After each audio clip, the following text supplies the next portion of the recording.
Dave Portnoy is the founder of Barstool Sports, one of the loudest, most polarizing media companies in America. Blogs, podcasts, sports betting, viral stunts, and a fan base that treats him like a folk hero. He's also spent years as one of the internet's favorite targets, investigated by reporters, denounced in op-eds, declared canceled more than once. So he stared straight into that machine, painted a target on his own chest, and dared it to pull the trigger. His own business partners, he claims, once floated using the threat of scandal to escape their contracts. By every rule of the era, he should have been finished. Instead, he bought his own company back for $1, kept building, and wrote a book whose title reads less like a memoir and more like a dare. The book is called Cancel Me If You Can by Dave Portnoy, the founder of Barstool Sports. I suppose depending on who you are, you either consider him famous or infamous. Quite frankly, for myself, did not know a ton about him prior to this book. I was aware of him. I kind of grew up in that 2003 era. That was my college-ish years, and I had a roommate at the time who was obsessed with Barstool Sports. So it was in my world, but I didn't follow. I've never followed any of this stuff on Twitter. Even to this day, don't follow any of them. So I'm aware. I do like his pizza reviews, which I will get into a little bit later. But before we do that, a little bit more background on Portnoy. So before Barstool, Dave was an office worker in the Boston suburbs with a finance job he didn't love. He was restless, competitive, and convinced he was meant to build something of his own. In 2003, he did that. Barstool Sports started as a print newspaper, sports picks, fantasy numbers, and gambling ads. And the origin story is pure grind. Portnoy borrowed $20,000 from his dad, loaded up a U-Haul with newspaper racks, and drove all over Boston with his mom, planting stands on street corners and outside subway stops across the city. He wrote the papers, sold the ads, stocked every rack himself. For years, that was the whole business. Then it moved online, and that's when everything blew up. The blog grew into podcasts, video, and a fan army that called themselves the Stoolies. Today, Barstool is a real media machine. More than 300 employees, around 150 brands, hit shows like Pardon My Take, Portnoy's own viral pizza reviews where he writes a slice on camera with a single catchphrase. Whatever you make of it, the reach is enormous. The business story has one detail that sounds invented. In 2020, the casino company Penn began buying Barstool, eventually valuing it over $500 million. Then in 2023, Penn sold the entire company back to Portnoy for $1. He got his empire back and kept their money. It's the single best piece of evidence for the swagger in the book's title. And there's a side of Portnoy that controversy tends to bury. During the pandemic, he launched the Barstool Fund to keep small businesses alive, and it raised more than $50 million from his audience. To his fans, that's the real Dave. Loyal, generous, self-made. But the book earns its title for a reason. Portnoy has spent years as a lightning rod for offensive jokes, resurfaced clips, and in 2021, an investigation into his personal conduct that detailed allegations he has firmly denied. And a lot of this book is him answering all of it. Reopening old feuds with names like Jenna Marbles, Sophia Franklin, Alex Cooper, and settling scores page by page. Critics call it defensive and score obsessed. Supporters call it him finally telling his side. So, one thing for me with this book is that it's not really a memoir in the sense of it's not just a personal life story. Of course, there's some of that in it, but it's really kind of the memoir of Barstool Sports, which I suppose is probably more interesting to people anyways. He doesn't go a lot into his personal background growing up or anything like that, other than you get bits and pieces that were interesting to me in that it seems like he was actually a pretty smart, successful guy early in life and was on the come up. Like he was in the world of finance or had a good sales job. He just wasn't as big of a dummy as I was expecting, kind of when you think of him, which again is kind of part of his shtick, self-admittedly.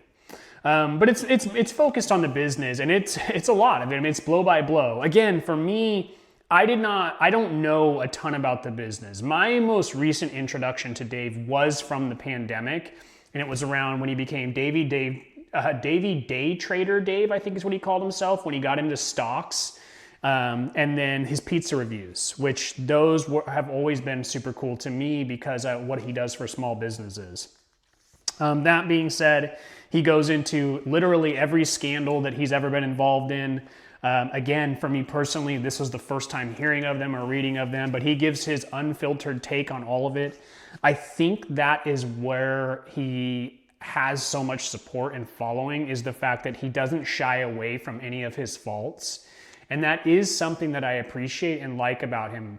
Again, not knowing much about him prior, I kind of liken his story similar to like an Elon Musk or an Alex Karp from Palantir, in that they just sort of are who they are. And I appreciate that in business people in particular, or people in general, but especially in businesses. If everyone just was who they are, warts and all, the good and the bad, and we could all be honest with the fact that no one is perfect, everyone has goods and bads, and some outweigh the others, right? I've done a review on Elon Musk here on my channel, and I believe he's an absolute net positive to society. I think that's probably the same with Dave Portnoy. He says a lot of stupid, crazy stuff, but it does kind of all come down to, he's kind of like those kids. If you've ever seen Good Will Hunting or The Town, Dave's from that area, by the way. They're just, they've got a lot of faults, but at their core, they're just loyal, hardworking people that love the little guy. And they love supporting small businesses. And they reward hard work, and they're loyal to a fault. And Dave, that comes through in this book a ton. From the way he handles agents and contracts to his employees. I mean, like, he essentially doesn't fire people because he just takes it as like, it's my responsibility. They're my idiots to deal with. They're my misfits, as he calls them a lot, right? And that's my family, because they were day one people. They were with me from the beginning. And I don't know. I personally do appreciate stuff like that. And then he gets into a lot of the pandemic stuff, again, is where I kind of picked up, like the pizza reviews, and then the Barstool Fund that he gave $50 million to businesses, and he would literally call them live and tell them, hey, we're going to keep your business around during this pandemic and all these draconian shutdowns. I don't know. It didn't really change much for me, the book itself. I think if you're a huge fan of Barstool or Portnoy, you're gonna like this book. I mean, it's everything. It's his style. It's brash. He pulls no punches. He makes fun of himself a lot. He doesn't look good many times throughout the book, admittedly, for the things he talks about himself. But it's just, again, who he is.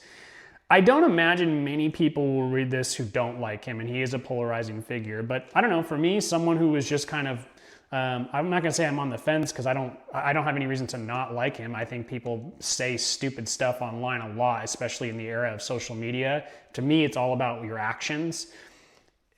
I think Dave, by his actions, seems to be someone who is a very loyal person to his company, his business, the companies that they support. And to me, that's a net positive on society. I think if other business owners ran their business similar in that respect, right? I don't mean all the craziness that he tweets out or any of that stuff, but just the way they ran it from an employee standpoint and what they support, I think we'd all be a lot better. Again, I know he's controversial. I know there are a lot of people who've tried to cancel him, which is a huge topic of this book that he gets into. But for me, it was an enjoyable read. I think that if you're a fan, you're going to love it. If you're someone who's kind of like me, you're going to enjoy it. It's a cool story about his business. But again, I know he's controversial. All right, that's the review for Cancel Me If You Can by Dave Portnoy.